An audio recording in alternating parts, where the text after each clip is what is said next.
siang. Pada saat hari ini kita akan membahas tentang J7SY dalam irisan Alkitab yang terbuka. Alkitab adalah dasar yang kita pelajari, dan bentuk irisan dalam judul intisari Alkitab.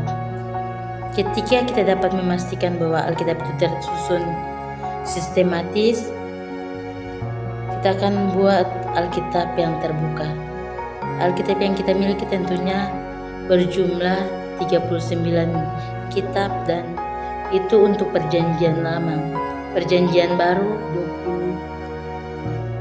27 kitab.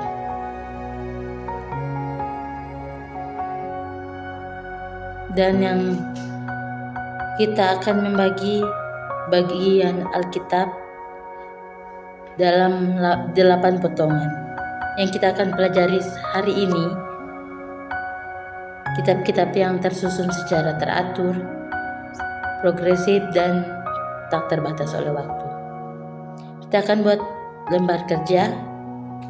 Alkitab terbagi atas 2 bagian, cerita lama dan cerita baru. Cerita lama dan cerita baru, di situ bagian tengah dibagi oleh lembaran kertas putih. Dan cerita ini dari cerita lama dan cerita baru itu berkesinambungan. Dan yang pertama, 5 kitab Taurat berhubungan dengan kitab Injil. Dan yang kedua, kitab sejarah ternyata berhubungan dengan kitab para rasul. Dan yang ketiga, kitab puisi atau syair yang berhubungan dengan kitab syair-syair.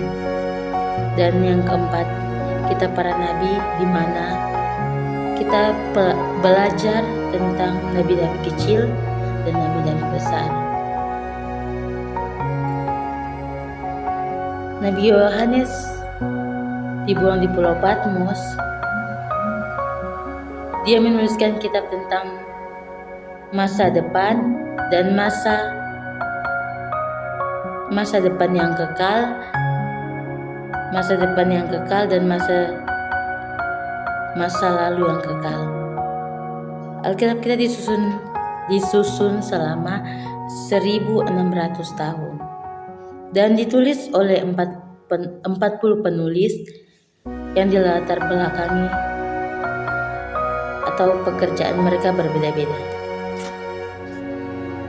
Yang pertama raja, yang kedua orang biasa, dan yang ketiga imam, dan yang keempat pemangkas pohon, dan yang kelima pemungut buah ara, dan yang keenam pemimpin militer, dan yang ketujuh pujangga, yang kedelapan bangkit.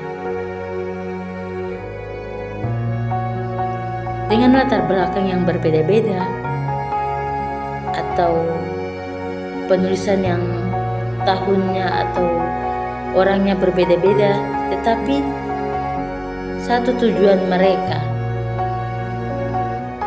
atau satu tema mereka untuk kemuliaan Allah yang dilambangkan atau perjanjian lama, hukum Taurat, dan isi perjanjian baru, kasih karunia atau penggenapan. Dan perjanjian berbicara akan datangnya juru selamat. Saya ulangi, perjanjian berbicara akan datangnya juru selamat. Dalam Kejadian 3 ayat 15 bahwa akan ada permusuhan keturunan perempuan, dan iblis digenapi di zaman Yesus.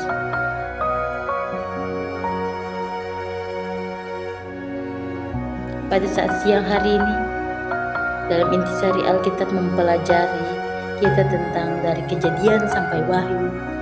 Di situ semua dirangkum tentang 40 penulis yang tadi saya sudah katakan, dengan pekerjaan yang berbeda-beda, tetapi satu tujuan mereka atau satu tema mereka untuk kemuliaan nama Tuhan, Biarlah intisari Alkitab yang kita pelajari pada hari ini, biarlah memberkati kita semua, boleh menjadi pelajaran bagi kita. Semua kemuliaan hanya untuk